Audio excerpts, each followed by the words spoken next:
इसका डी होगा, डी।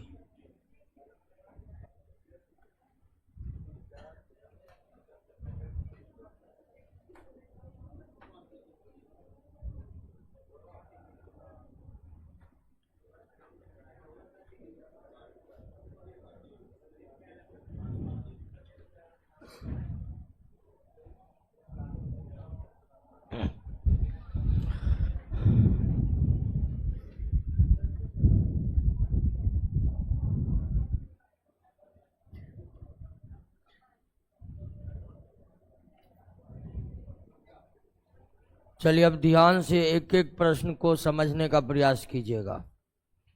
सारे प्रश्न पर के उत्तर पर हम पहुंचेंगे, तो आप लोग ध्यान से समझने का प्रयास कीजिएगा। जो भी ऑनलाइन जुड़े हुए हैं वो भी कमेंट करना बंद कीजिए और समझने का प्रयास कीजिए। बात का मतलब कुछ नहीं, हवा की भी जहां अनुपस्थिति हो उस निर्वात में स्वतंत्रता, सभी पिंड का मतलब हुआ सभी वस्तु, सभी वस्तु का मतलब कुछ भी द्रव्यमान का क्यों ना हो। तो निर्वात में गति कर रहा है तो वो सीधे स्वतंत्रता पूर्वक गति कर रहा है तो वो सीधे नीचे की तरफ गिरेगा।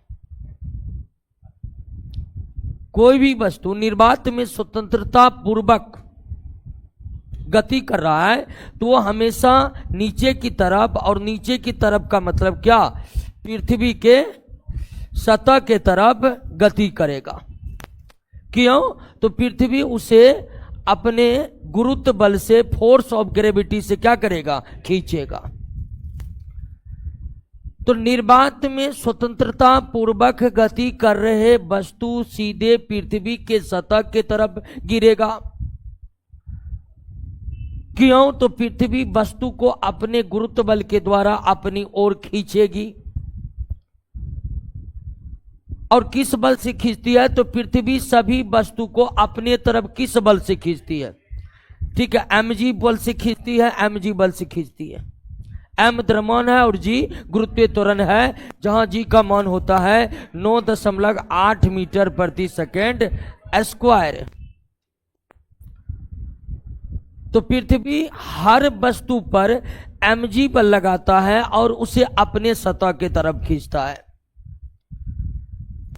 अब थोड़ा सा यहां पर यह भी ध्यान दीजिए कि पृथ्वी जब किसी वस्तु को अपने तरफ खींचता है तो यह वस्तु भी पृथ्वी को अपने तरफ खींचेगा। mg बल से खींचेगा कि नहीं खींचेगा? यह न्यूटन का तीसरा गति नियम कि जितना बल पृथ्वी लगाएगा उतना ही बल पृथ्वी पर कौन लगाएगा? वस्तु लगाएगा। अगर एक वस्तु को mg बल से पृथ्वी अपनी तरफ खींच रही है तो वस्तु भी पृथ्वी पर mg बल लगाएगा।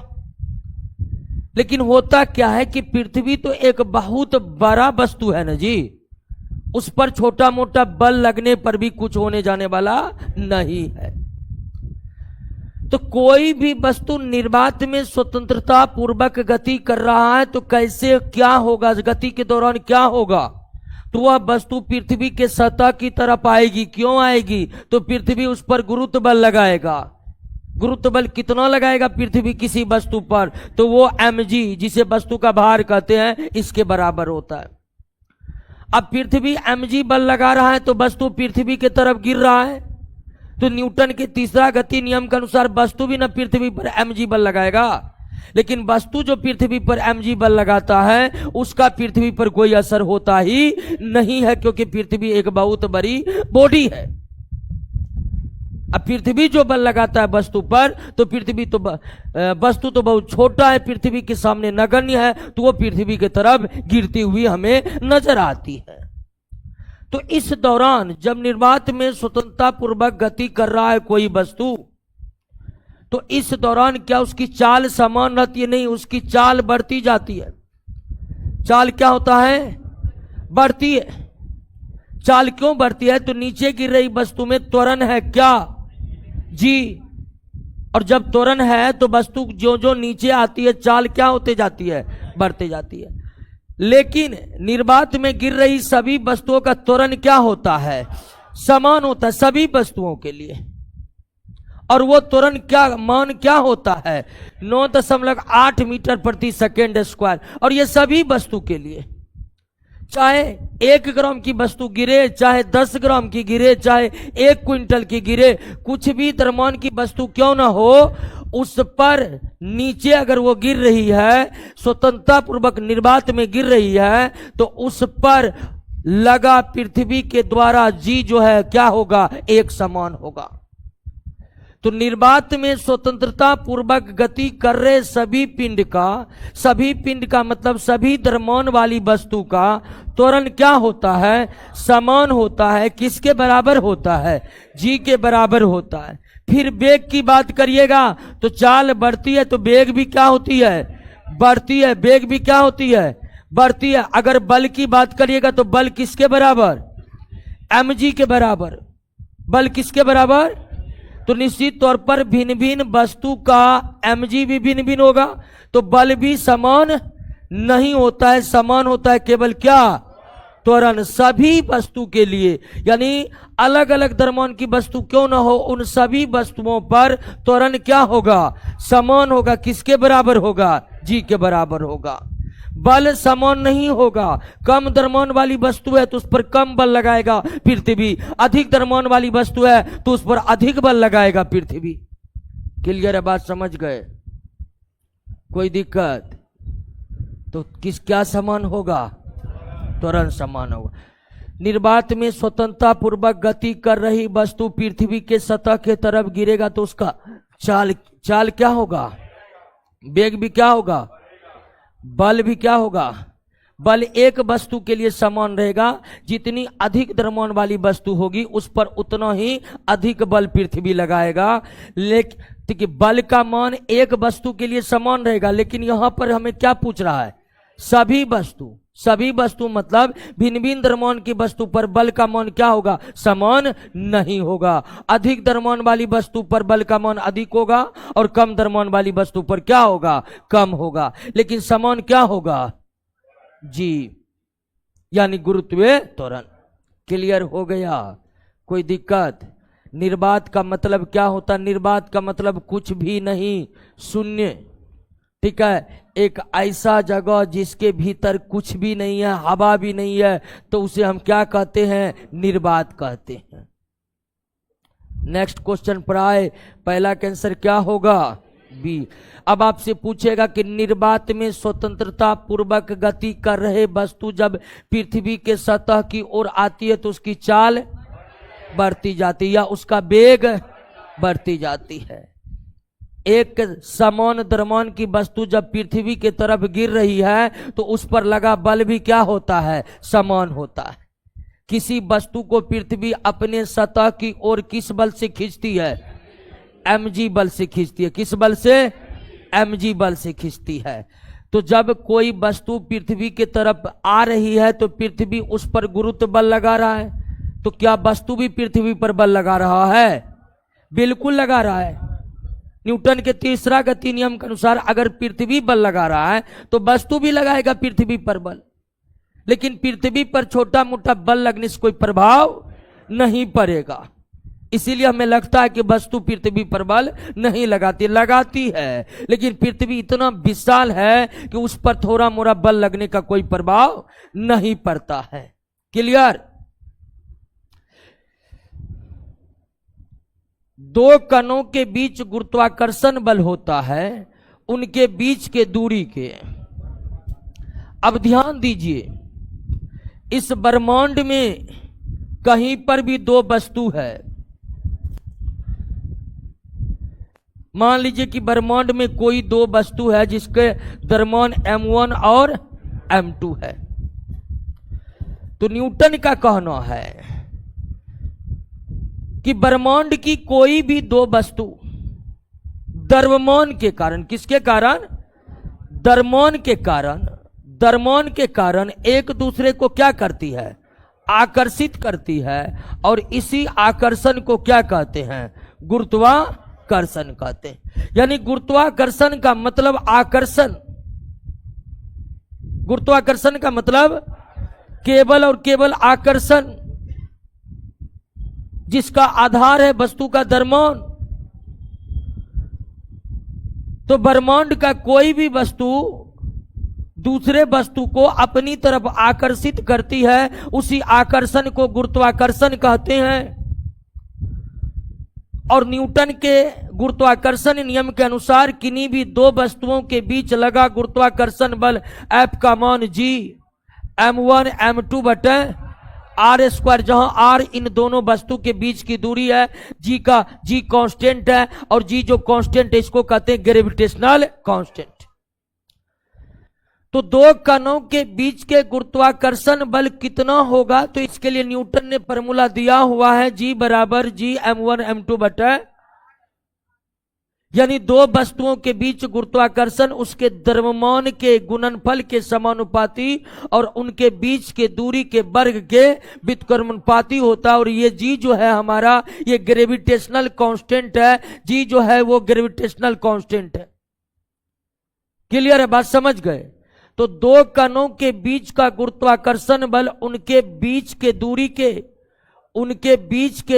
के वर्ग के क्या होते हैं, उनके बीच के दूरी के वर्ग, यहां वर्ग होगा, वर्ग के व्युत्क्रमानुपाती इनवर्स प्रोपोर्शनल होता है, और द्रव्यमान के गुणनफल के समानुपाती होता है, द्रव्यमान के गुणनफल के समानुपाती होता है। और ये जो बड़ा जी है ये कांस्टेंट है, क्या है, कांस्टेंट है, ग्रेविटेशनल कांस्टेंट है।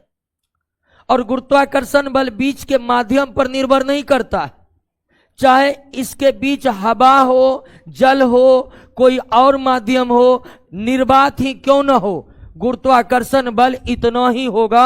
गुरुत्वाकर्षण बल केवल वस्तु के द्रव्यमान और उनके बीच के दूरी पर निर्भर करती है। गुरुत्वाकर्षण बल इस बात पर निर्भर नहीं करती है कि उन दोनों वस्तुओं के बीच का माध्यम क्या है। इनके बीच कुछ भी रहे, गुरुत्वाकर्षण बल इतना ही होगा। इनके बीच निर्वात ही क्यों न रहे, गुरुत्वाकर्षण बल का मान इतना ही होगा। क्लियर हो गया, बात समझ गए, कोई दिक्कत नहीं ना।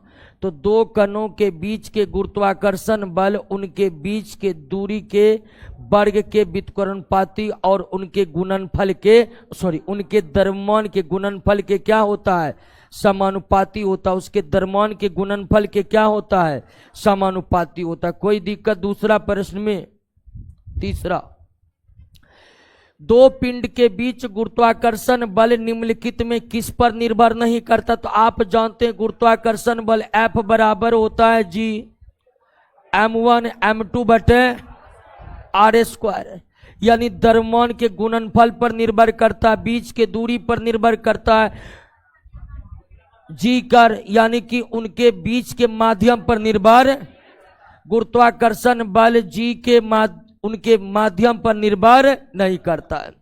क्लियर? गुरुत्वीय त्वरण का मान, गुरुत्वीय त्वरण, अब देखिए गुरुत्वीय त्वरण को क्या लिखते हैं, और थोड़ा समझिए कि G बराबर जो होता है Gm बटे r स्क्वायर होता है, जहां G आपका जो है ये आपका ग्रेविटेशनल कांस्टेंट है, M पृथ्वी का द्रव्यमान है, और R पृथ्वी की त्रिज्या है, R पृथ्वी की त्रिज्या है। तो गुरुत्वीय त्वरण जो सभी वस्तु के लिए एक समान होता है, ठीक है ना, यहां पर G बराबर होता है Gm बटे r स्क्वायर, Gm बटे r स्क्वायर होता है, Gm बटे r square. G gravitational constant है, M पृथ्वी का द्रव्यमान है, R पृथ्वी की त्रिज्या है। और सबका मान रखने पर इसका मान आता है 9.8 मीटर प्रति सेकेंड स्क्वायर। तो G बराबर Gm बटा r स्क्वायर। अब कह रहा है प्रश्न में कि गुरुत्वीय त्वरण का मान पृथ्वी के सभी जगह पर बराबर होता है? नहीं होता है। अब देखिए जी बराबर क्या होता है वो तो आप जान गए, जी बराबर जी एम बट्टा आर स्क्वायर, जी बराबर जी एम बट्टा आर स्क्वायर, और सब कुछ का मान रखने पर इसका मान निकल कर आता है 9.8 मीटर प्रति सेकेंड स्क्वायर। अब देखिए कि हमारी जो पृथ्वी है वो पूर्णतः गोल नहीं है। अगर बात करें पृथ्वी के विषुवत रेखीय त्रिज्या, अगर इसकी बात करें तो ये 6378 किलोमीटर है। विषुवत रेखीय त्रिज्या यहां से यहां तक 6300, जबकि ध्रुवीय त्रिज्या यहां से यहां की हम बात करें, ठीक है, यहां से यहां बात करें तो यह है 6357 किलोमीटर, 6357 किलोमीटर। क्लियर हो गया, बात समझ गए? पृथ्वी का विषुवत रेखीय त्रिज्या 6378 किलोमीटर है। अब पृथ्वी की ध्रुवीय त्रिज्या 6300, हर जगह एक समान नहीं है। विषुवत रेखा पर ज्यादा है और ध्रुव पर क्या है? कम है। अब देखिए कि जी बराबर क्या हो, विषुवत रेखा पर क्या होता है? न्यूनतम होता है, क्योंकि विषुवत रेखीय त्रिज्या बहुत ज्यादा है, वही होगा, कम होगा। तो गुरुत्वीय त्वरण जी का मान 0 डिग्री अक्षांश यानी विषुवत रेखा पर क्या होता है? न्यूनतम या छोटा है, विषुवत रेखीय त्रिज्या कम है। और हम जी बराबर जानते हैं जी एम बटे आर स्क्वायर, जी एम बटे आर स्क्वायर, और जहां आर का मान पृथ्वी के त्रिज्या का मान ज्यादा होगा वहां पर जी का मान क्या होगा? कम होगा। तो जी का मान न्यूनतम कहां होता है? विषुवत रेखा पर। क्यों? तो विषुवत रेखीय त्रिज्या बहुत ज्यादा है। अब विषुवत रेखा मतलब कितना डिग्री अक्षांश? 0 है। जी का मान अधिकतम कहां होता है? ध्रुव पर। क्यों? तो ध्रुवीय त्रिज्या कम है, ध्रुवीय त्रिज्या कम है, और ध्रुव का मतलब क्या? तो जी का मान पृथ्वी के अक्षांश पर निर्भर करता है। 0 डिग्री अक्षांश पर जी का मान न्यूनतम होता है और 90 डिग्री अक्षांश पर निर्भर करता है। 0 डिग्री अक्षांश यानी विषुवत रेखा पर जी का मान क्या होता है? न्यूनतम। और बात को समझ गए ना? तो गुरुत्वीय त्वरण जी का मान पृथ्वी के अधिकतम होगा। क्लियर? निर्वात में जी नहीं लगता है, हर जगह जी लगता है। जी अक्षांश पर क्या होता है? अधिकतम होता है। क्या होता है? तो जी का मान, गुरुत्वीय त्वरण जी का मान महत्तम होगा किस क्षेत्र में? दक्षिणी ध्रुवीय क्षेत्र को ही अंटार्कटिका कहते हैं, और इसी जगह पर जी का मान महत्तम होगा। क्लियर? अब भूमध्य रेखा पर यानी विषुवत रेखा पर क्या होगा? न्यूनतम होगा। विषुवत रेखा पर क्या होगा? नेक्स्ट, यदि कोई अंतरिक्ष यान पृथ्वी के केंद्र से पृथ्वी की त्रिज्या की दुगुनी दूरी पर हो तो उसका गुरुत्वीय त्वरण होगा कितना होगा? ध्यान से समझिएगा दोस्तों। यदि कोई अंतरिक्ष यान पृथ्वी के केंद्र से पृथ्वी की त्रिज्या की दुगुनी दूरी पर हो तो उसका गुरुत्वीय त्वरण क्या होगा? अब ध्यान दीजिए दोस्तों कि हम जानते हैं गुरुत्वीय त्वरण जी बराबर क्या होता है? बराबर जी एम बटे आर स्क्वायर, जिसका मान 9.8 मीटर प्रति सेकेंड स्क्वायर होता है। कर अब कोई अंतरिक्ष यान पृथ्वी के केंद्र से गया, जीवन हो गया मान लेते हैं, तो जीएन बराबर जी, ग्रेविटेशनल कांस्टेंट तो बदलता नहीं है, बड़ा जी का मान यानी ग्रेविटेशनल कांस्टेंट की आर जो है अब बढ़कर कितना हो गया? 2r। तो अब कितना हो जाएगा? जी1 बराबर जी एम बटे 2r का स्क्वायर। कोई दिक्कत है? 4 2 दूनी 4, जी एम बटे आर स्क्वायर का मान कितना है? तो इसके जगह हम ये मान रख सकते हैं 4 दूनी 8, 1 9, 18, 4 चौक 16, 2 18, 4 5 2.4 45 मीटर प्रति सेकेंड स्क्वायर।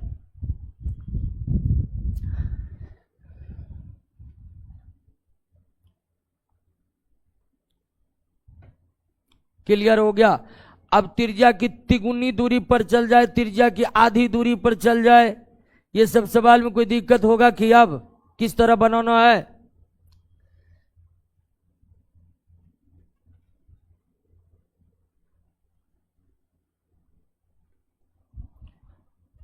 नेक्स्ट,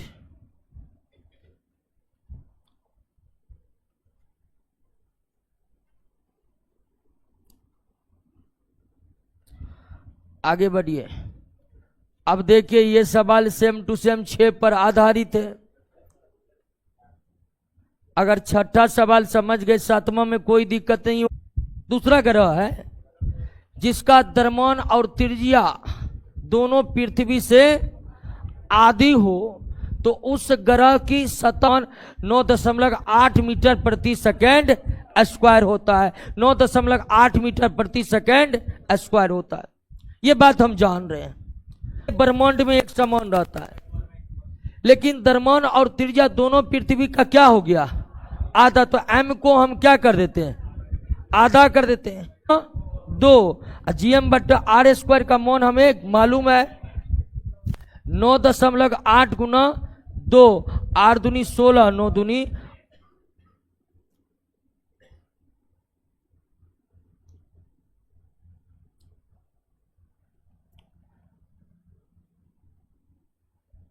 क्लियर हो गया।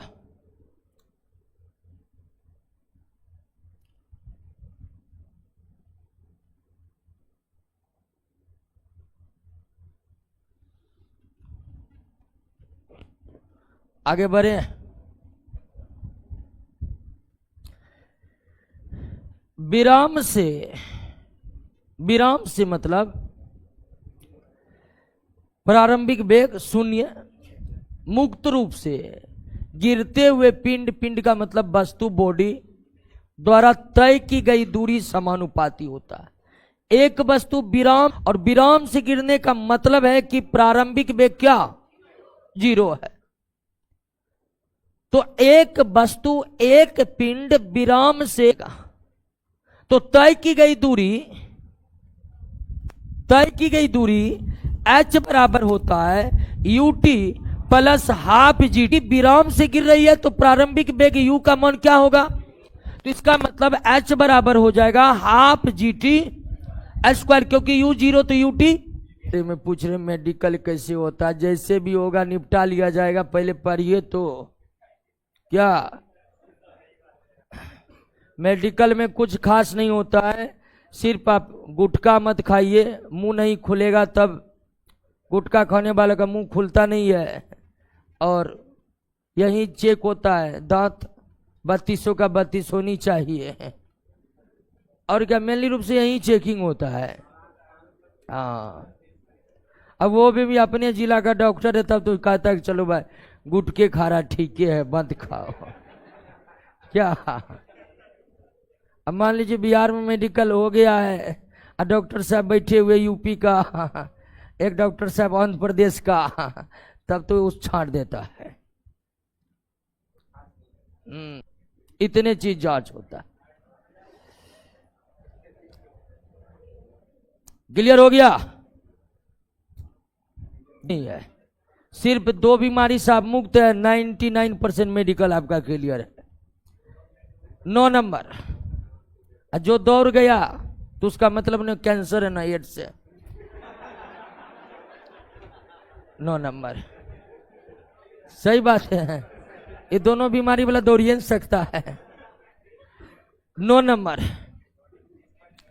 पृथ्वी के सतह पर गुरुत्वीय त्वरण और चंद्रमा के सतह पर गुरुत्वीय त्वरण का अनुपात क्या होगा?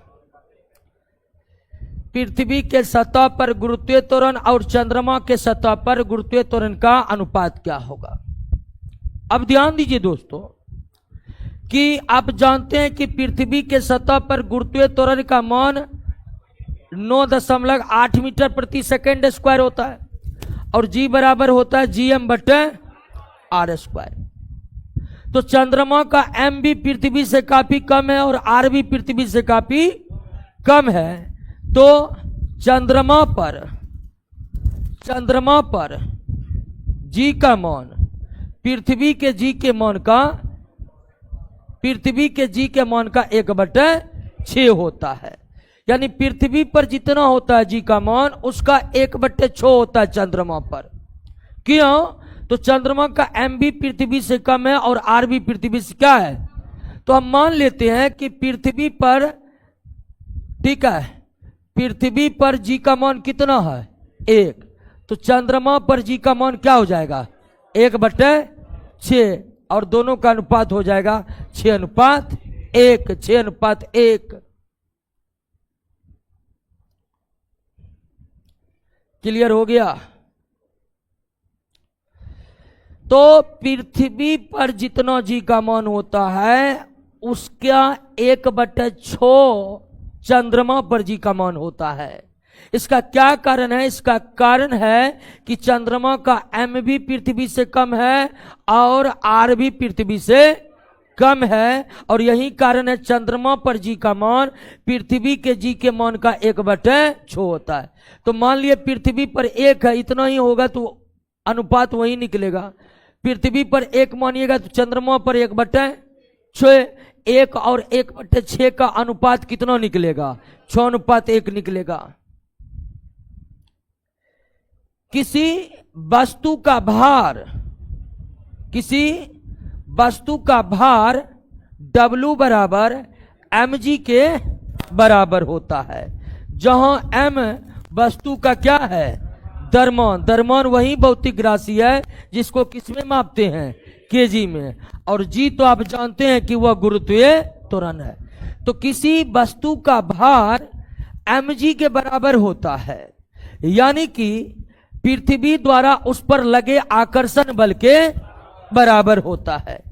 क्योंकि किसी वस्तु पर पृथ्वी के द्वारा लगाया गया आकर्षण बल या गुरुत्व बल फोर्स ऑफ ग्रेविटी का मान कितना होता है mg होता है। तो किसी वस्तु का भार mg के बराबर होता है, और यह mg वही बल है जो पृथ्वी ने उस वस्तु पर लगाया है।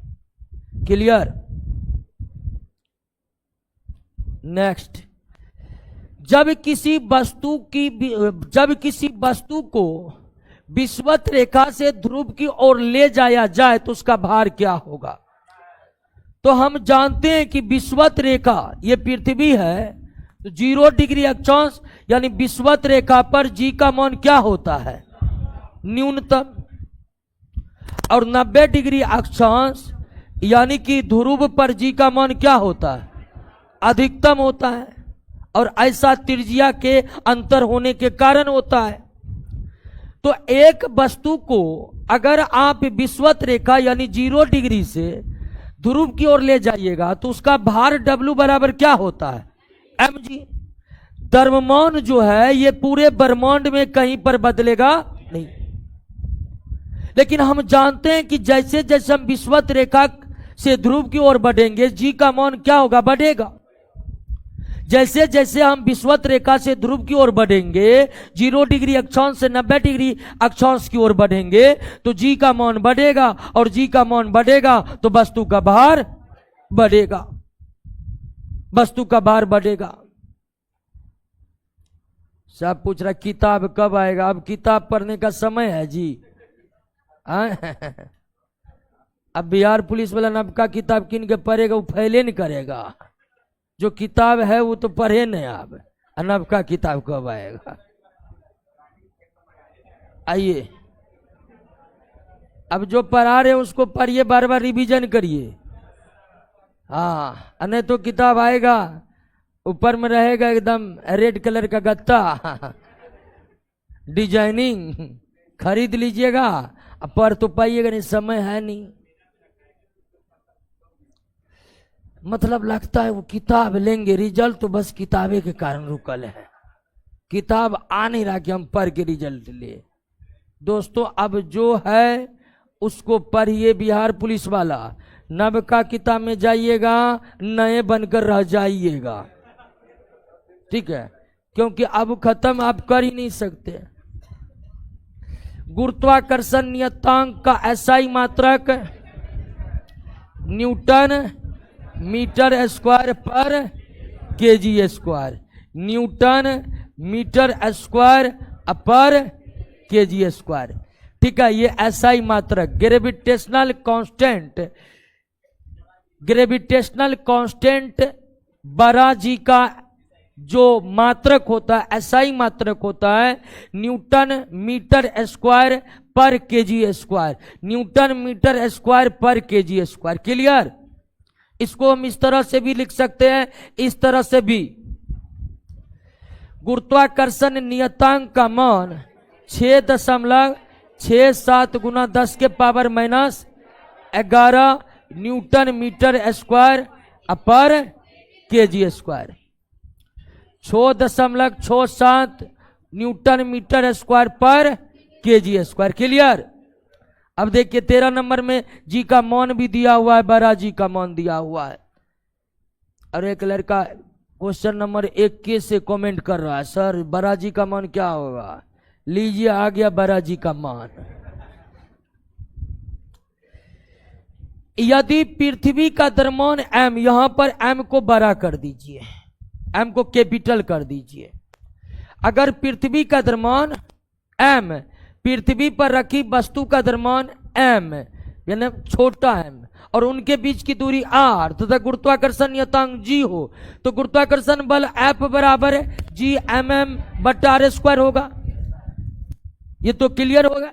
एक वस्तु है जिसका द्रव्यमान m है, एक दूसरी वस्तु पृथ्वी है जिसका द्रव्यमान m है, ये रखा हुआ है। तो यहां पर गुरुत्वाकर्षण बल F g mm बटे आर स्क्वायर।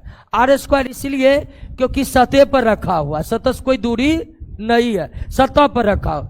तो मान क्या होगा गुरुत्वाकर्षण बल का? तो वो तो हम जान रहे हैं, न्यूटन ने यही बताया। नेक्स्ट, चंद्रमा पर किसी वस्तु का भार पृथ्वी पर उसके भार का लगभग कितना गुना? 1/6 गुना होता है, 1/6 गुना होता है। क्योंकि हम जानते हैं कि पृथ्वी पर जी का मान जितना होता है उसका 1/6 होता है जी का मान चंद्रमा पर। तो जब जी 1/6 हो रहा है तो भार भी क्या हो जाएगा? 1/6। लेकिन अगर हम द्रव्यमान की बात करें तो द्रव्यमान पृथ्वी पर जितना है उतना ही चंद्रमा पर भी रहेगा, द्रव्यमान में कोई परिवर्तन नहीं होगा। किसी वस्तु का भार कहां अधिक होगा? तो भार W बराबर mg, जी का मान कहां अधिक होता है? ध्रुव पर। ठीक है, तो किसी वस्तु का भार कहां अधिक होगा? ध्रुव पर। कहां न्यूनतम होगा? विषुवत रेखा पर। अब पृथ्वी के केंद्र पर जी का मान कितना होता है? 0। तो किसी वस्तु का भार पृथ्वी के केंद्र पर क्या होगा? 0 होगा। किसी वस्तु का भार पृथ्वी के केंद्र पर क्या होगा? 0 होगा, क्योंकि जी का मान पृथ्वी के केंद्र पर क्या हो जाता है? 0 हो जाता है। तो किसी वस्तु का भार विषुवत रेखा पर न्यूनतम, ध्रुव पर अधिकतम और पृथ्वी के केंद्र पर क्या होता है? 0 होता है। पृथ्वी के केंद्र पर क्या होता है? 0 होता है। नेक्स्ट, पृथ्वी के केंद्र पर गुरुत्व केंद्र पर कितना? 0। जी बराबर gm बटे आर स्क्वायर, gm बटे आर स्क्वायर। ये तो आप जानते हैं। जब पृथ्वी के केंद्र पर पहुंचेंगे तो r बराबर क्या हो जाएगा? 0। r बराबर 0 तो g बराबर 0। तो पृथ्वी के केंद्र पर पहुंचने पर पृथ्वी की प्रभावी त्रिज्या r क्या हो जाएगा? 0 हो जाएगा। ऐसी स्थिति में g का मान 0 हो जाएगा। नेक्स्ट, यदि पृथ्वी का द्रव्यमान m, पृथ्वी की त्रिज्या r तथा गुरुत्व त्वरण g, तो भार W बराबर mg। अब लीजिए, उतनी बात की जरूरत है नहीं, सीधा हम जानते हैं भार W बराबर mg। क्लियर? नेक्स्ट, यदि ध्रुव पर गुरुत्व त्वरण का मान Gp, यहां पर G बटे P नहीं होगा, ये इस तरह होगा Gp, ये इस तरह लिखा होगा। क्लियर। यदि ध्रुव पर, अगर ध्रुव पर गुरुत्वीय त्वरण का मान जीपी तथा विषुवत वृत्त पर यानी विषुवत रेखा पर गुरुत्वीय त्वरण का मान जीई हो तो निम्नलिखित में कौन सा कथन सही है? तो हम जानते हैं कि विषुवत रेखा पर पृथ्वी की त्रिज्या अधिक होने के कारण जी का मान न्यूनतम होता है।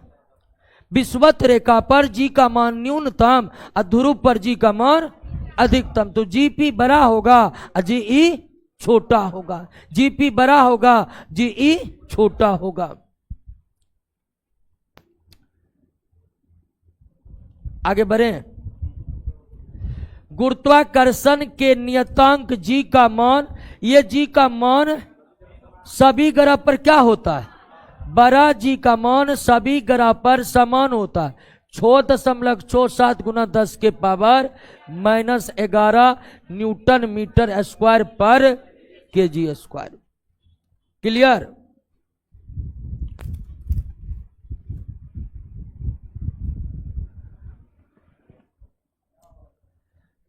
कल एक न्यूज पढ़े थे हम, अभी कुछ बोलने वाले थे, चेत गए। मोदी के बारे में बोला, मास्टर ही निकल गया। वही अब हम बोलने वाले थे, याद हो गया, कहीं हम भी ना निकल जाए। हाँ, टीचर का नाम था करण सांगवान। सीधे बेचारा 2 लाइन बोला, निकल गया। हम तो न्यूज पढ़ रहे थे, धक धक कर रहा था। के लिए हम तो बहुत बात बोल देते, हम तो देशों बर्बाद कर देते हैं कभी कभी। ठीक है, हम कई बार ये बोल दिए हैं कि जब से नरेंद्र मोदी जी आए देश बर्बाद हो गया। अब मतलब आलोचना के रूप में बोले। अब तो उसके बाद इतना डर लगा, तुरंत फोन किए, वीडियो सबको हटाओ जो जो घर भर चले। ठीक है,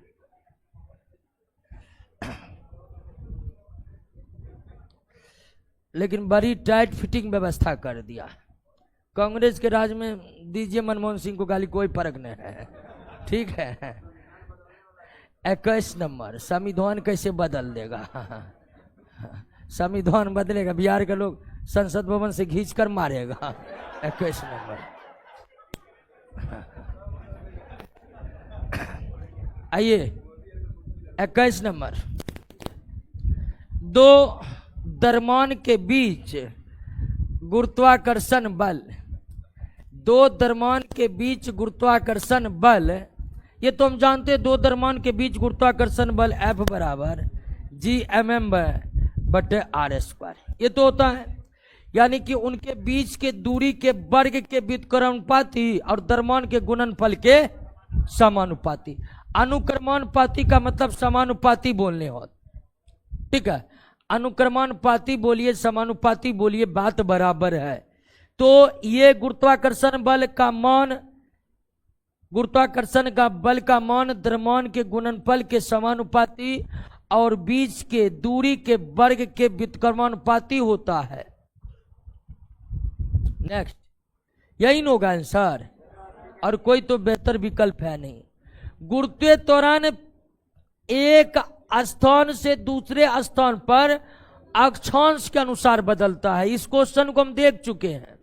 ठीक है, 90 डिग्री अक्षांश यानी कि ध्रुवीय क्षेत्र और 0 डिग्री अक्षांश यानी कि विषुवत रेखा। क्लियर। तो अक्षांश के अनुसार बदलता है। गुरुत्वीय त्वरण एक स्थान से दूसरे स्थान पर अक्षांश के अनुसार बदलता है। अगर हम विषुवत रेखा या 0 डिग्री अक्षांश पर जाएंगे तो यह न्यूनतम हो जाएगा और 90 डिग्री अक्षांश पर जाएंगे अधिकतम हो जाएगा। नेक्स्ट, सेम क्वेश्चन है, सेम क्वेश्चन है 23 नंबर। आगे बढ़ जाते हैं। एक आदमी का भार 65 केजी है। भार नहीं, ये द्रव्यमान है। ठीक है ना, तो यहां पर मिस्टेक हुआ है, द्रव्यमान की ही बात की जा रही है। अब इसका भार यानी एक आदमी का द्रव्यमान 65 केजी है। केजी किसका मात्रक है? द्रव्यमान का। अब भार चूंकि बल है, इसका मात्रक न्यूटन है। इसका भार चक्कर काटने वाले कृत्रिम उपग्रह में, तो चक्कर काटने वाले जो कृत्रिम उपग्रह होते हैं आर्टिफिशियल सैटेलाइट जो होते हैं वहां पर जी का मान क्या होता है? 0। और जी का मान 0 हो जाएगा तो भार बराबर भी क्या हो जाएगा? ये डिग्री नहीं होगा तो 0। तो कृत्रिम उपग्रह में किसी वस्तु का भार क्या हो जाएगा?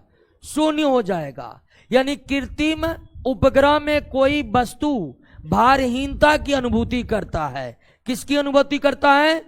भारहीनता की अनुभूति करता है, क्योंकि कृत्रिम उपग्रह में जी का मान क्या हो जाता है? 0। अब कहिएगा कृत्रिम उपग्रह पर जी का मान 0 क्यों हो जाता है? तो कृत्रिम उपग्रह जो घूमता है वो गुरुत्वाकर्षण बल के प्रभाव से ही, तो कृत्रिम उपग्रह पर जितना पृथ्वी के द्वारा गुरुत्वाकर्षण बल लगता है वो कृत्रिम उपग्रह को घुमाने में खर्च हो जाता है। यानी गुरुत्वाकर्षण बल कृत्रिम उपग्रह को घुमा रहा है, वो दूसरे कार्य में खर्च हो जा रहा है, तो अपना कार्य नहीं कर रहा है। और गुरुत्वाकर्षण बल अपना कार्य नहीं करेगा तो जी का मान क्या हो जाएगा? 0 हो जाएगा। और जी का मान 0 हो जाएगा तो भार भी क्या हो जाएगा? 0 हो जाएगा। क्लियर? नेक्स्ट, पृथ्वी अपने गति को कितना गुना बढ़ा दे कि पृथ्वी के पृष्ठ वाली वस्तु पृथ्वी के संपर्क छोड़ दे।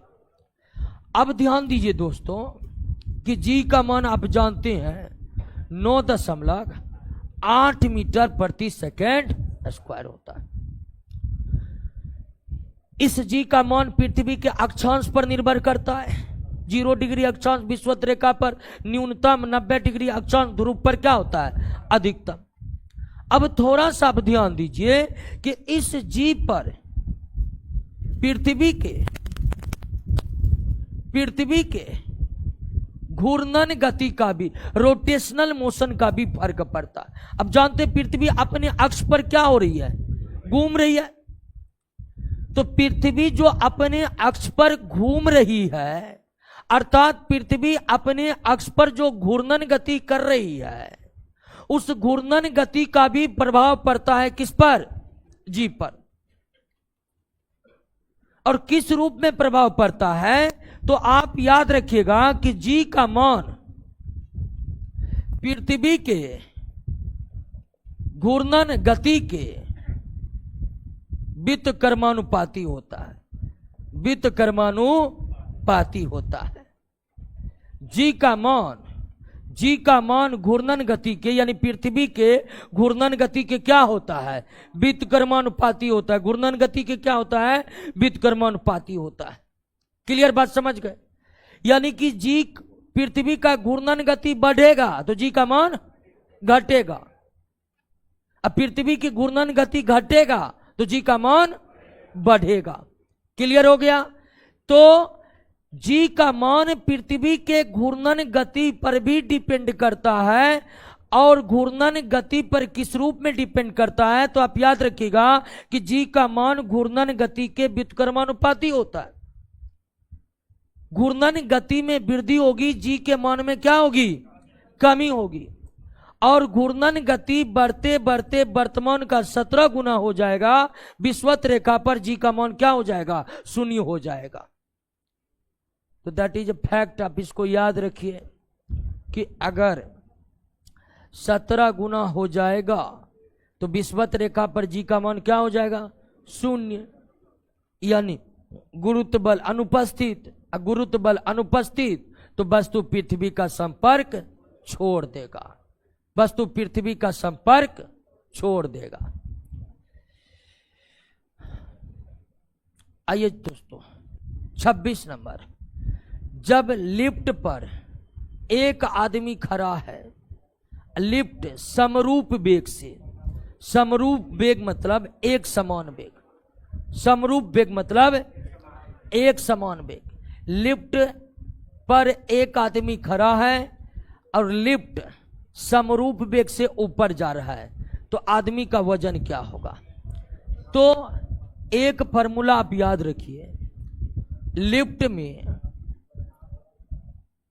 आभासी भार बराबर, लिफ्ट में आभासी भार बराबर एम जी प्लस माइनस ए। प्लस का मतलब ऊपर, अब माइनस का मतलब नीचे। क्लियर? लिफ्ट में आभासी भार जो होता है वो एम जी प्लस माइनस ए के बराबर होता है। जहाँ एम द्रव्यमान है, जी ग्रेविटेशनल थी गुरुत्वीय त्वरण है, एक्सीलरेशन ड्यू टू ग्रेविटी है, और ए है लिफ्ट का त्वरण, ए है लिफ्ट का त्वरण।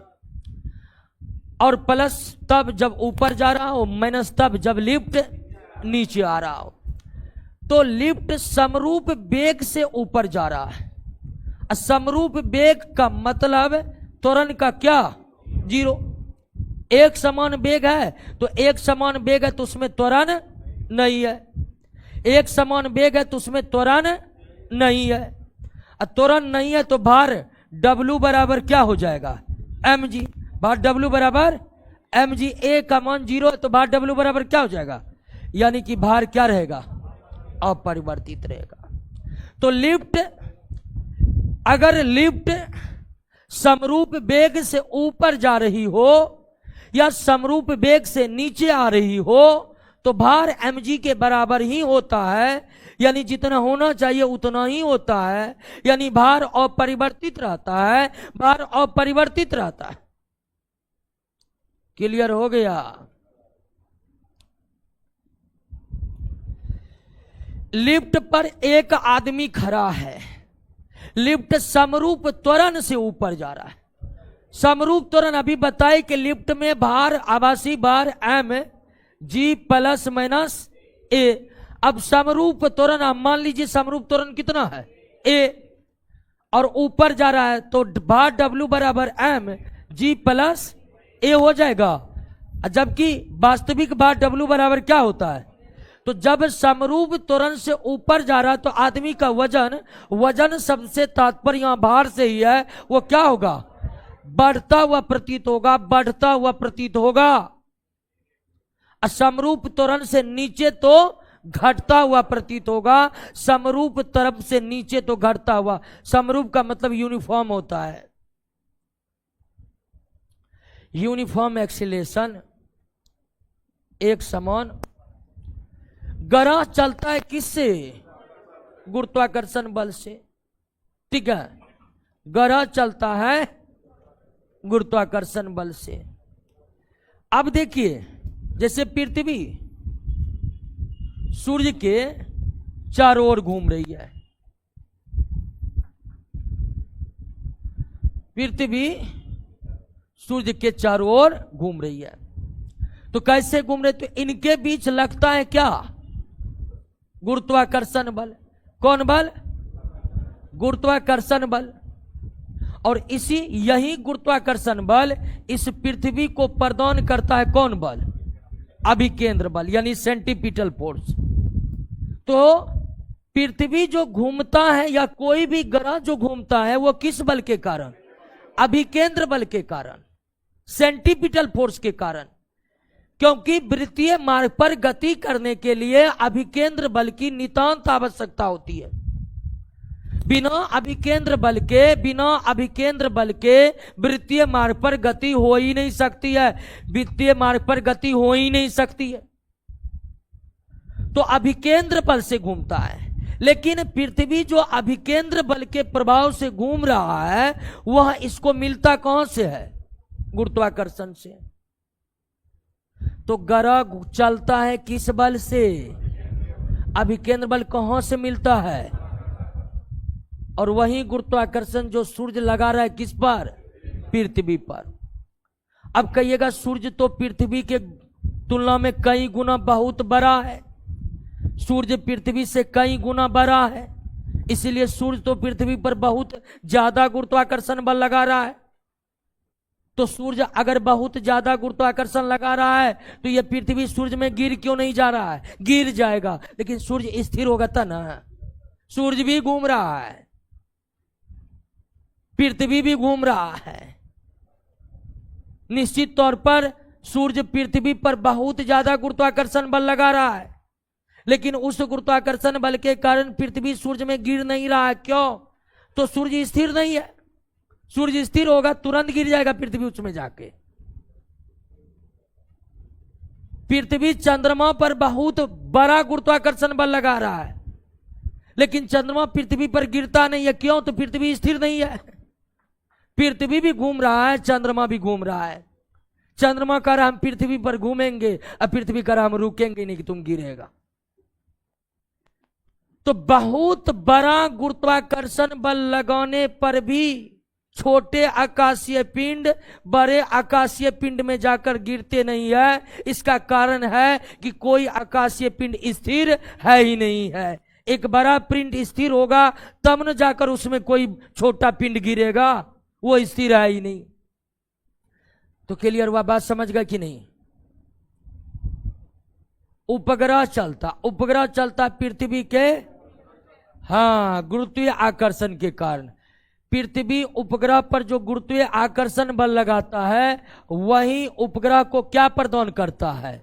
अभिकेंद्र बल, और उसी के प्रभाव से उपग्रह ग्रह का चक्कर नहीं लगाता है। क्लियर? नेक्स्ट, यदि पृथ्वी पर वायुमंडल ना हो तो दिन की अवधि क्या हो जाएगी? घट जाएगी। क्या हो जाएगी? अब ध्यान दीजिए दोस्तों, वायुमंडल के कारण एक घटना घटती है, और वो क्या? वायुमंडलीय अपवर्तन का। वायुमंडल होने से वायुमंडलीय अपवर्तन की घटना घटती है, जिसके कारण सूर्य जो है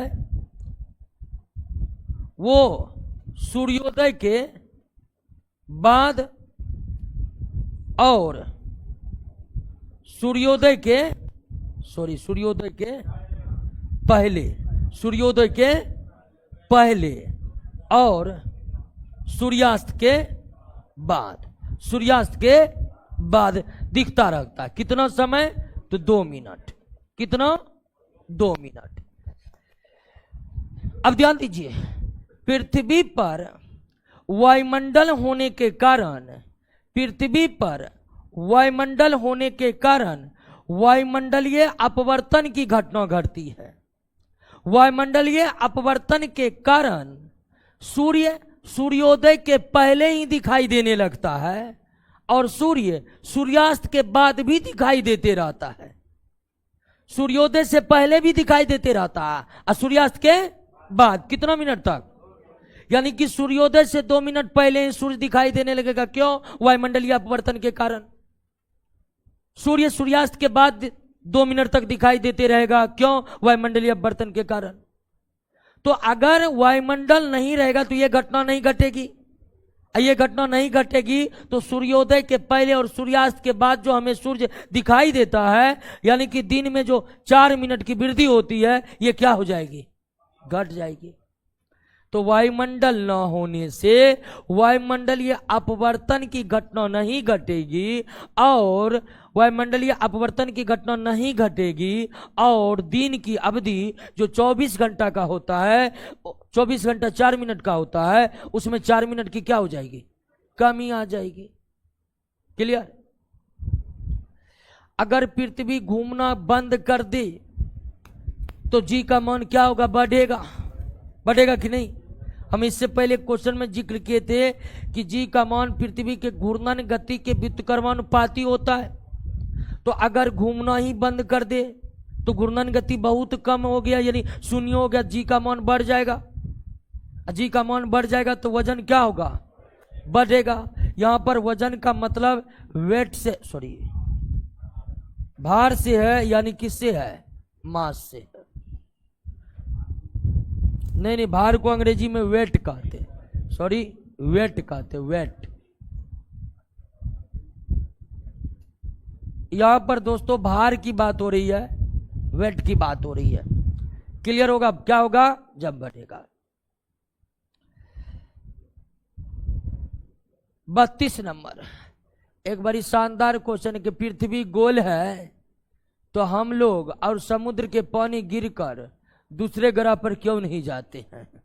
गुरुत्वाकर्षण बल के कारण। पृथ्वी के त्रिज्या आधी हो जाए और उसका द्रव्यमान नहीं बदले तो दिन हो जाएगा कितना? 6 घंटा हो जाएगा। कितना हो जाएगा? 6 घंटा हो जाएगा। दोस्तों पहले जो क्वेश्चन करा रहे हैं उस पर ध्यान दीजिए। बाकी तो पर्यावरण विशाल है, उसकी घटनाएं विशाल है, सोचने समझने लगेगा ज्यादा तो पता चलेगा कि एग्जाम ही नहीं निकला। तो पहले जो क्वेश्चन करवा रहे हैं उस पर ध्यान दीजिए। क्वेश्चन तो बहुत है। अब देखिए दोस्तों, पृथ्वी की त्रिज्या आधी हो जाए, द्रव्यमान नहीं बदले तो दिन कितना होगा? 6 घंटा होगा। कैसे होगा? बहुत लंबा थ्योरी है, उसमें जाने की जरूरत है ही नहीं। आप याद रखिए 6 घंटा बिल्कुल बहुत बड़ा थ्योरी है। बताने लगेंगे जो कहिएगा झूठ मूठ के हो क्या रहा है, तो कुछ नहीं हो रहा है। 6 घंटा। 33 नंबर, लिफ्ट में मनुष्य का प्रत्यक्ष वजन वास्तविक वजन से कम, वजन का मतलब यहां भार से है, वास्तविक वजन से कम, तो कम तब होगा जब लिफ्ट त्वरण के साथ नीचे जा रही हो। लिफ्ट त्वरण के साथ, यह त्वरण का न जिक्र कर कर उसके जगह किसका जिक्र किया गया? तेजी का जिक्र किया है। यानी जब लिफ्ट तेजी से नीचे आ रही है, और तेजी से नीचे आने का मतलब त्वरण के साथ नीचे आ रही है, और त्वरण के साथ नीचे आएगा तो बात W बराबर mg माइनस a हो जाएगा। यानी कि भार जो W बराबर mg होता है उसमें क्या होगा? कमी होगा। क्लियर? निम्नलिखित में किसने न्यूटन से पूर्व ही बता दिया था कि सभी वस्तु पृथ्वी की ओर गुरुत्वाकर्षण होती है? और ये बताए थे ब्रह्मगुप्त। ब्रह्मगुप्त, क्लियर? ब्रह्मगुप्त भारतीय ज्योतिष विज्ञान के अग्रणी महर्षि थे। इन्होंने ही सबसे पहले बताया था। और ब्रह्मगुप्त के बाद भास्कराचार्य एक विद्वान थे, भास्कराचार्य ने भी इस बात की जिक्र की थी।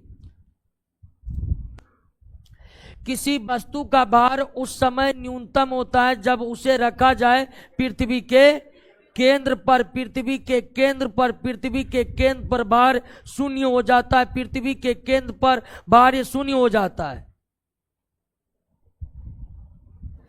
चंद्रमा पर वायुमंडल नहीं है क्योंकि यहां का परमाणुओं का पलायन वेग उसके वर्ग माध्य मूल वेग से क्या होता है?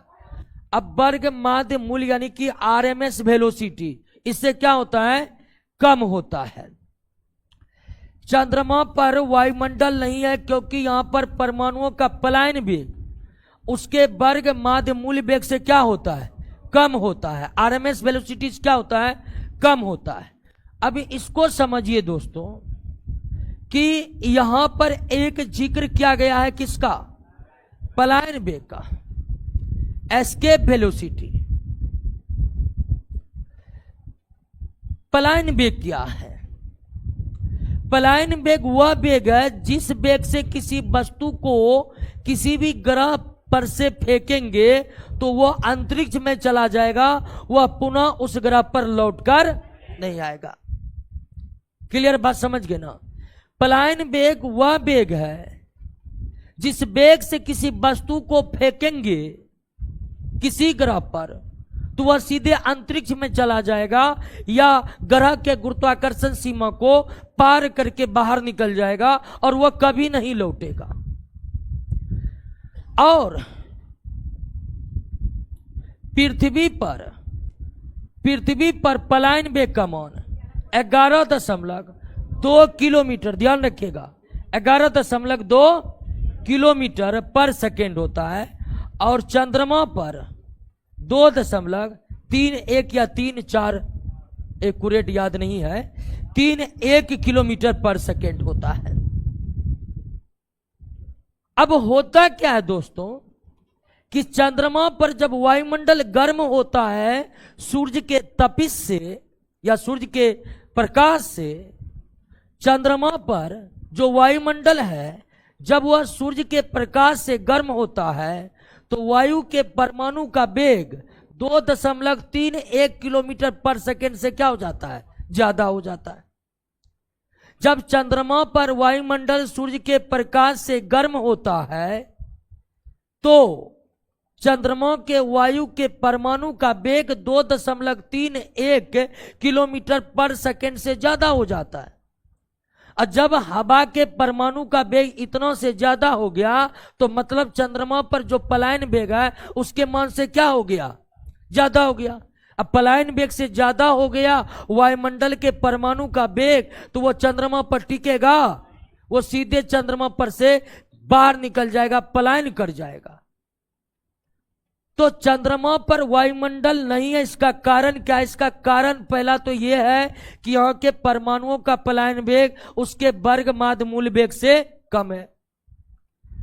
अब ये अलग तरह का ऑप्शन है, यहां पर यही होगा सबसे सटीक उत्तर। दूसरा उत्तर ये हो सकता है कि वायु का परमाणु का वेग चंद्रमा पर के पलायन वेग से क्या हो जाता है, ज्यादा हो जाता है।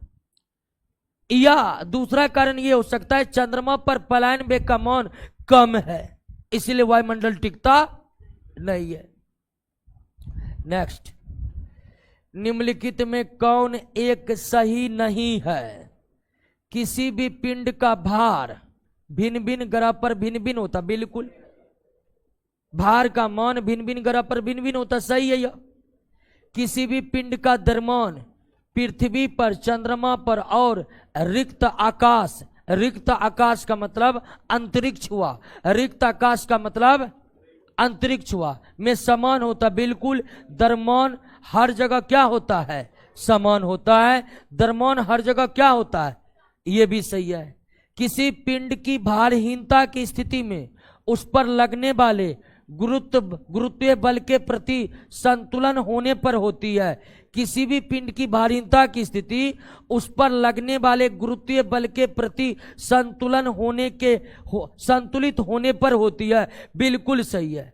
किसी पिंड जैसे कृत्रिम उपग्रह में भार क्या हो जाता है, ऐसा इसलिए होता है कि गुरुत्वाकर्षण बल जो लगता है कृत्रिम उपग्रह पर, वह गुरुत्वाकर्षण बल कन्वर्ट हो जाता है किस में, अभिकेंद्र बल में। वो किसी और दूसरे बल को संतुलित करता है, वो अपना काम नहीं करता है, जिसके कारण भार क्या हो जाता है, शून्य हो जाता है। ये भी सही है। पृथ्वी के सतह पर, समुद्र तल पर किसी भी पिंड का भार और द्रव्यमान समान होगा। भार और द्रव्यमान समान होगा, यह संभव है? बिल्कुल गलत है। भार और द्रव्यमान समान हो ही नहीं सकता है। तो डी नंबर सरासर गलत है, कारण कि भार और द्रव्यमान समान होगा। नेक्स्ट, कक्षा में अंतरिक्ष यान में भारहीनता के अनुभूति का कारण क्या है? भारहीनता के अनुभूति का कारण है कक्षा में त्वरण बाहरी गुरुत्वाकर्षण के कारण उत्पन्न त्वरण के क्या होता है, बराबर होता है। यानी कि अंतरिक्ष यान में भारहीनता का अनुभूति इसलिए होता है कि जो गुरुत्वाकर्षण बल उस पर लगता है, वो गुरुत्वाकर्षण बल उपग्रह को क्या प्रदान कर देता है, अभिकेंद्र बल प्रदान कर देता है। तो और अगर गुरुत्वाकर्षण बल के कारण जो उत्पन्न होता है गुरुत्वीय त्वरण, वो गुरुत्वीय त्वरण भी किसमें कन्वर्ट हो जाता है, अभिकेंद्र त्वरण में कन्वर्ट हो जाता है, अभिकेंद्र त्वरण में कन्वर्ट हो जाता है। तो एक अंतरिक्ष यान में भारहीनता के अनुभूति का कारण यह है कि उस अंतरिक्ष यान पर पृथ्वी के द्वारा लगाया जाने वाला गुरुत्वाकर्षण अभिकेंद्र बल में बदल जाता है और गुरुत्वीय त्वरण अभिकेंद्र त्वरण में बदलकर उपग्रह को घुमाते रहता है। यानी कि ये दोनों कोई और काम करने में व्यस्त है, अपना काम छोड़ दिया है, और ये दोनों अपने काम छोड़ देगा तो जी का मान शून्य हो जाएगा और भार शून्य हो जाएगा। भार शून्य होना ही क्या कहलाता है, भारहीनता कहलाता है। नेक्स्ट, एक भू उपग्रह अपने कक्ष में निरंतर गति करता है, यह अपकेंद्र नहीं, यहां पर क्या होगा, अभिकेंद्र बल के प्रभाव से अकारक या अभिकेंद्र बल कहां से प्राप्त होता है? तो पृथ्वी द्वारा उपग्रह पर लगने वाले गुरुत्वाकर्षण बल से ही क्या प्राप्त होता है? अभिकेंद्र बल। अभिकेंद्र बल वही बल है जो बल वृत्तीय मार्ग पर गति करने के लिए आवश्यक होता है। वृत्तीय मार्ग पर गति जो होगी वो अभिकेंद्र बल के अभाव में संपन्न नहीं हो सकता है। तो एक भू उपग्रह जो गति करता है तो उसको घूमने के लिए, वृत्तीय मार्ग पर घूमने के लिए अभिकेंद्र बल, यहां पर अपकेंद्र नहीं होगा, अभिकेंद्र होगा। अभिकेंद्र बल की प्राप्ति कहां से होती है? तो पृथ्वी जो सूर्य पर गुरुत्वाकर्षण बल लगाता है उसी से उसे अभिकेंद्र बल प्राप्त होता है। सॉरी, पृथ्वी नहीं, पृथ्वी जो उपग्रह पर गुरुत्वाकर्षण बल लगाता है उसी से उपग्रह को अभिकेंद्र बल प्राप्त होता है और उसी अभिकेंद्र बल से वो पृथ्वी के चारों ओर घूमते रहता है। भारहीनता का मतलब क्या है? गुरुत्वाकर्षण की शून्य स्थिति। जब किसी वस्तु को पृथ्वी से चंद्रमा पर ले जाया जाता है तो उसका भार क्या होता है? घट जाता है, क्योंकि जी का मान चंद्रमा पर पृथ्वी का 1/6 है। लेकिन द्रव्यमान में किसी भी प्रकार की कमी या बढ़ोतरी नहीं होगी। किसी पिंड का भार ध्रुव पर क्या होगा? सर्वाधिक होगा, विषुवत रेखा पर न्यूनतम होगा और पृथ्वी के केंद्र पर 0 होगा। पृथ्वी के केंद्र पर 0 होगा। पृथ्वी पर पलायन वेग का मान 11.2 किलोमीटर पर सेकेंड। 11.2 किलोमीटर पर सेकेंड। गुरुत्वाकर्षण के सार्वभौमिक नियम किसने दिया? Sir Isaac Newton. न्यूटन से पहले भारत के किस महर्षि ने गुरुत्वाकर्षण के बारे में बताया था? ब्रह्मगुप्त ने। किसने? भारहीनता की अवस्था में एक मोमबत्ती के ज्वाला का आकार में कोई परिवर्तन नहीं रहेगा, कोई परिवर्तन नहीं होगा। ज्वाला का जो आकार है वही रहेगा। मान लीजिए कि भारहीनता की स्थिति उत्पन्न हो गई तो एक मोमबत्ती जो जल रहा है उसके ज्वाला के आकार में, जलने की प्रक्रिया में कोई परिवर्तन नहीं होगा। एक ऊंची इमारत से एक गेंद 9.8 मीटर प्रति सेकेंड स्क्वायर के एक समान त्वरण से गिराई जाती है, यानी ऊपर से नीचे गिराई जाती है, जहां त्वरण का मान 9.8 मीटर प्रति सेकेंड स्क्वायर है। जब किसी वस्तु को ऊपर से नीचे गिराते हैं तो उसका प्रारंभिक वेग क्या होता है? अब करा 3 सेकेंड बाद, 3 सेकेंड के बाद उसका अंतिम वेग क्या हो जाएगा? तो v बराबर u प्लस at। v का मान निकालना, u का मान 0। जब कोई वस्तु ऊपर से नीचे गिरता है तो प्रारंभिक वेग u का मान 0 ही होता है। a का मान 9.8 और t का मान 3, 8 या 24, 9 या 27, 2 29 मीटर पर सेकेंड।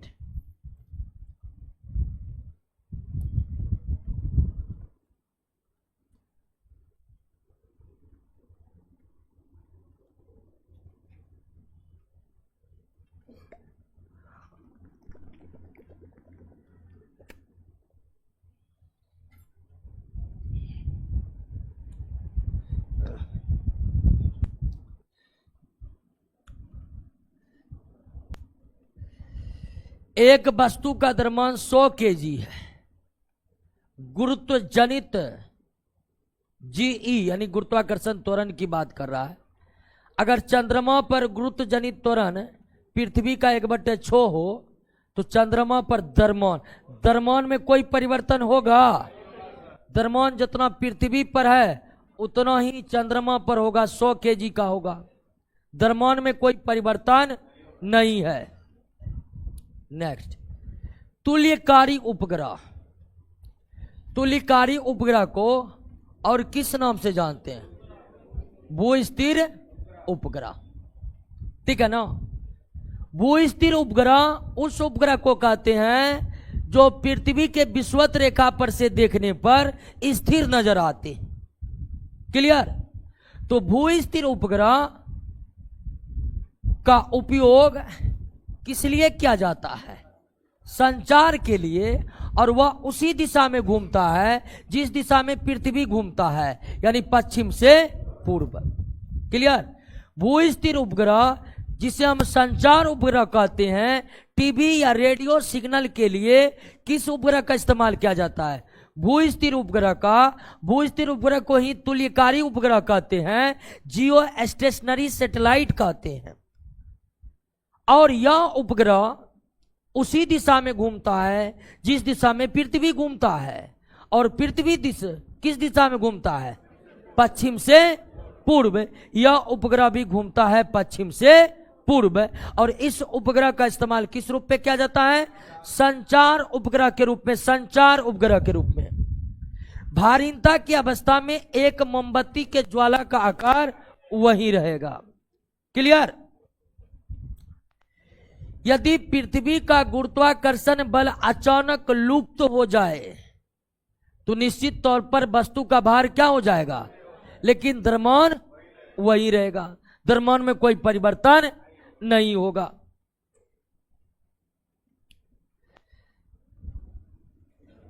नेक्स्ट, टेनिस की गेंद मैदान की अपेक्षा किसी पहाड़ी पर, यहां पहाड़ी होगा, पहाड़ी पर अधिक ऊंची उछलती है। क्यों अधिक ऊंची उछलती है? क्यों?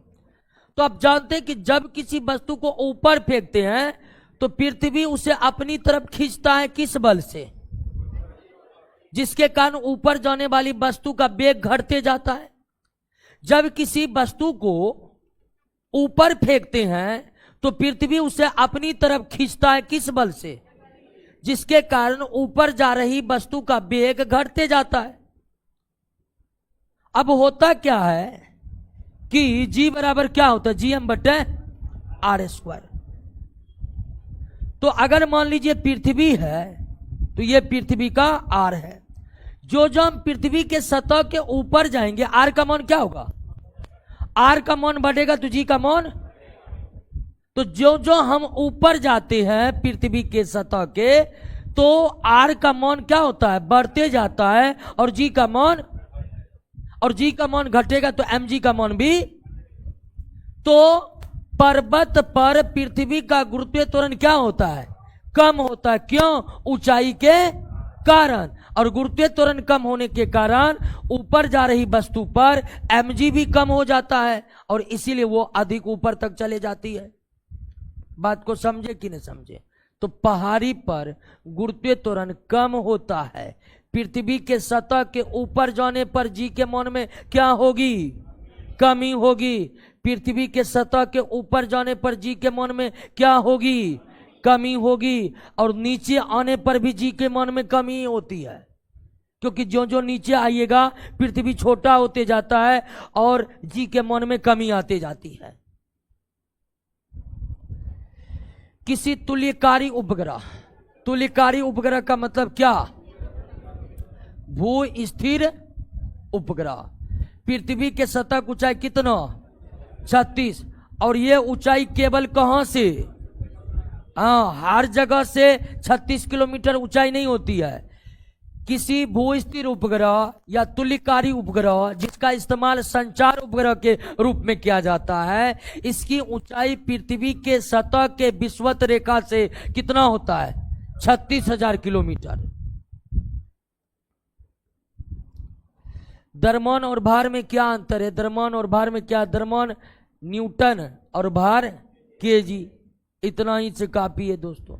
एक लिफ्ट में किसी व्यक्ति का प्रत्यक्ष भार वास्तविक भार से कम, और ये क्वेश्चन हो चुका है, ये त्वरण के साथ नीचे है, कम है ना, त्वरण के साथ ऊपर में ज्यादा हो जाएगा। ये क्वेश्चन हो चुका है, वहां पर त्वरण के नीचे, ये क्वेश्चन हो चुका है, वहां पर त्वरण की जगह तेजी का इस्तेमाल किया गया था, तो त्वरण के साथ नीचे। पृथ्वी के परितः घूमने वाले कृत्रिम उपग्रह से बाहर गिराई गई गेंद पृथ्वी के परितः उपग्रह के समान आवर्तकाल के साथ उसी कक्ष में क्या होगा, घूमते रहेगा। क्लियर। किसी भी कृत्रिम उपग्रह से गेंद को बाहर गिरा दे तो उस गेंद को भी पृथ्वी का गुरुत्वाकर्षण बल मिलेगा और उसे वह घुमाते रहेगा उसी वेग से जिस वेग से उपग्रह घूम रहा है। किसी लिफ्ट में बैठे हुए व्यक्ति को अपना भार कब अधिक मालूम पड़ता है, तो जब त्वरित गति से ऊपर जा रहा हो। जब लिफ्ट त्वरित गति से ऊपर जा रहा हो। एक पत्थर को चांद की सतह से पृथ्वी पर लाया जाता है तो इसका भार बदल जाएगा, लेकिन द्रव्यमान में कोई बदलाव, और ऐसा क्यों होगा यह बताने की जरूरत नहीं है। यदि किसी पिंड का पृथ्वी से 11.2 किलोमीटर प्रति सेकेंड के वेग से फेंका जाए, 11 आप जानते हैं कि 11.2 किलोमीटर पर सेकेंड पृथ्वी पर का पलायन वेग का मान है, और पलायन वेग से जब किसी वस्तु को फेंकते हैं तो वो गुरुत्वाकर्षण सीमा को पार करके अंतरिक्ष चला जाता है और फिर कभी लौटकर नहीं आता है, फिर कभी लौटकर नहीं आता है। भू-स्थिर उपग्रह का आवर्तकाल 24 घंटे यानी पृथ्वी के घूर्णन काल के बराबर। पृथ्वी तल से किस न्यूनतम वेग से प्रक्षेपित किए जाने वाले कोई रॉकेट पृथ्वी के गुरुत्वाकर्षण को पार करके अंतरिक्ष चला जाएगा तो वो है पलायन वेग, और पलायन वेग का मान 11.2 किलोमीटर पर सेकेंड होता है। 11.2 किलोमीटर पर सेकेंड होता है। क्लियर। तो गुरुत्वाकर्षण में कुल 59 क्वेश्चन है और कोई दिक्कत नहीं होगा। आप लगातार पढ़ते रहिए। टेस्ट को बंद कर दिए हैं, ठीक है। डेली टेस्ट चलता था ना, अब वो बंद हो गया।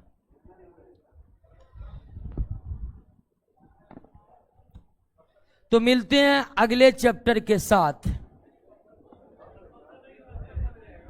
35 नंबर में कोई दिक्कत? 1 मिनट 35 में देख लेते हैं। एक स्टूडेंट 35 का